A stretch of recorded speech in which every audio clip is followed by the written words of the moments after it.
Estimados irmãos e irmãs, legionários e legionárias, salve Maria!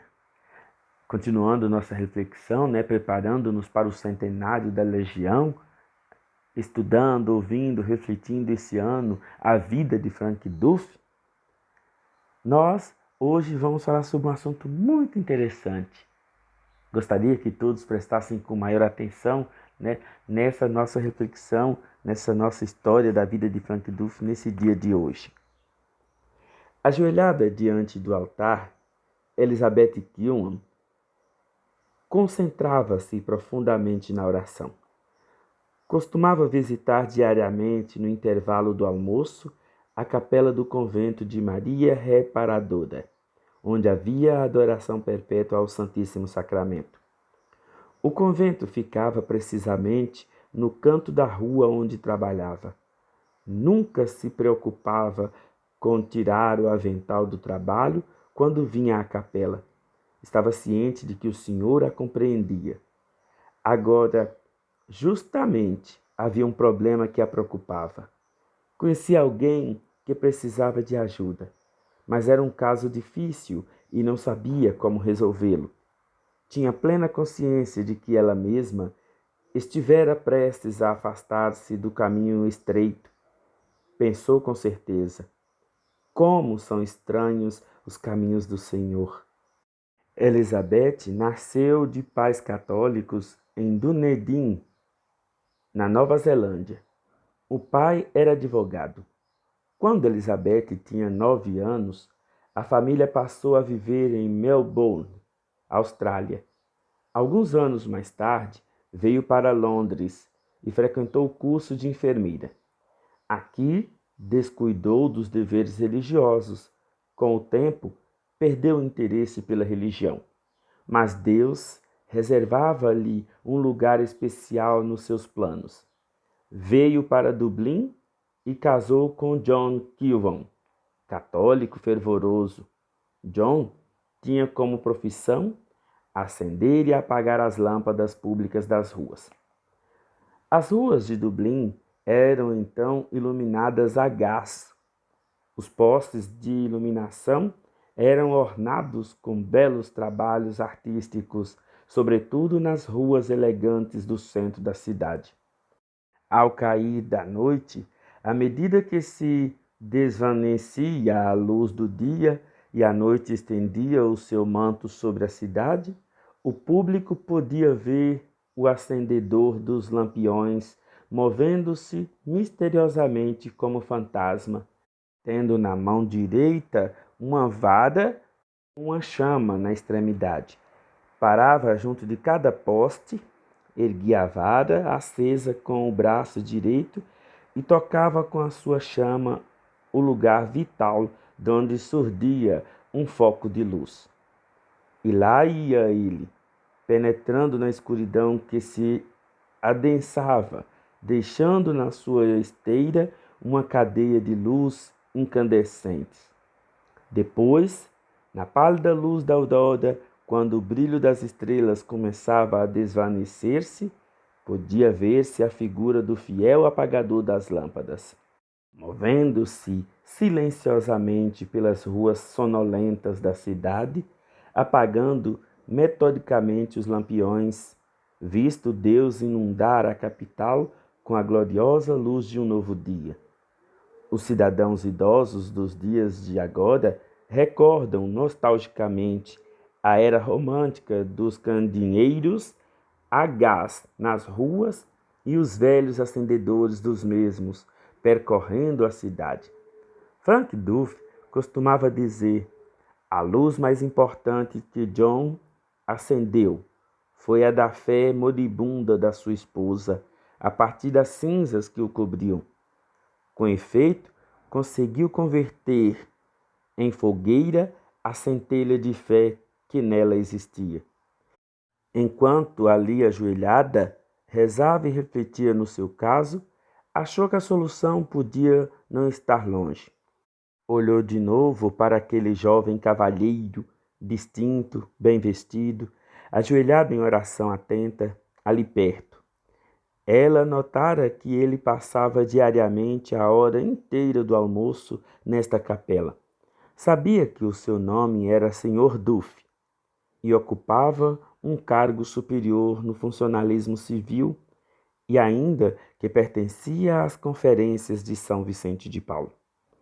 Levantou-se, fez a reverência e deixou a capela. Esperou um instante no pequeno átrio da entrada. Quando o Sr. Duff saiu, aproximou-se e apresentou-se. Explicou também o seu caso. Sr. Duff, disse-lhe, sei de alguém que precisa de ajuda e orientação. Eu não posso resolver o caso por mim própria. É demasiado difícil para mim. O senhor não teria a bondade de tratar dele no meu lugar? Frank ficou surpreendido. Perguntava-se como é que ela conhecera o seu nome, mas não tardou a descobrir que era irmã do padre capelão do campo militar de Porto Belo, com quem ele próprio e Joseph haviam trabalhado ultimamente. Ficou contente por ter sido abordado pela senhora Keown. Pareceu-lhe que deveria ter os seus 65 anos de idade. Tinha ares de pessoa reservada e competente.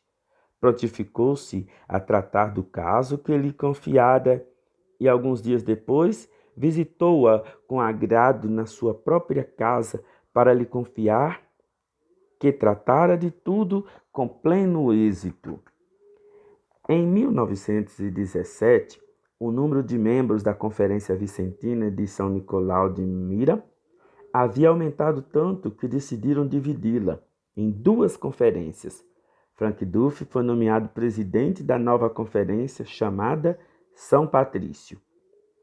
Nesse mesmo ano, os vicentinos passaram para a casa de Myra, que havia sido doada a Frank Sweeney por uma caridosa senhora chamada Senhora Keown.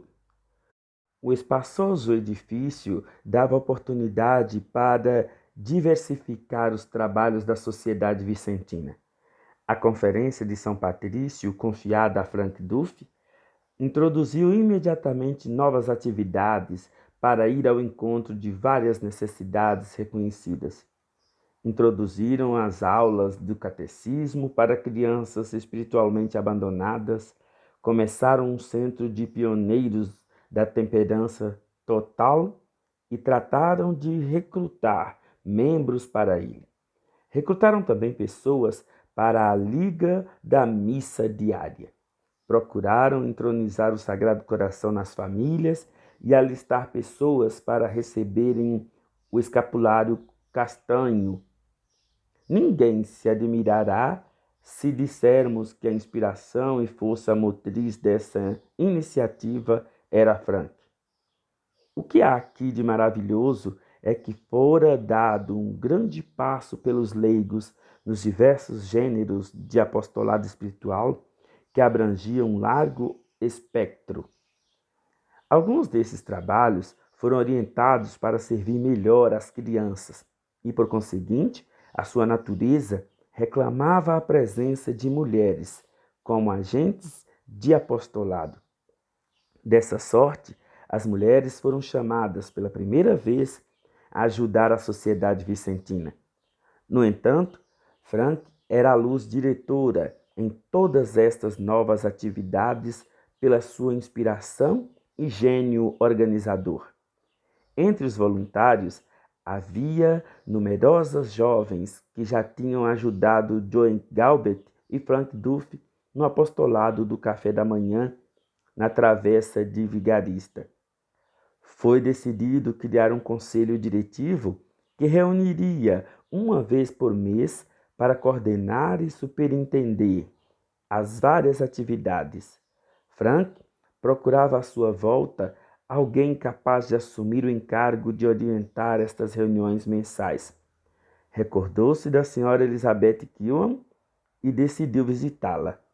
Senhora Keown, disse-lhe ele, estamos empenhados em numerosas atividades apostólicas na casa de Myra, tais como aulas de catecismo, atividades entre jovens, etc. Não gostaria a senhora dar-nos também a sua ajuda? Com certeza ficaria muito contente em ajudar dentro das minhas possibilidades, Sr. Duff. Estimados irmãos e irmãs, Nossa Senhora começa a sua ação. O Espírito Santo de Deus começa a mobilizar-se, a tocar os corações. Eles ainda não imaginavam que o grande milagre da Legião de Maria estava prestes a acontecer. Salve Maria!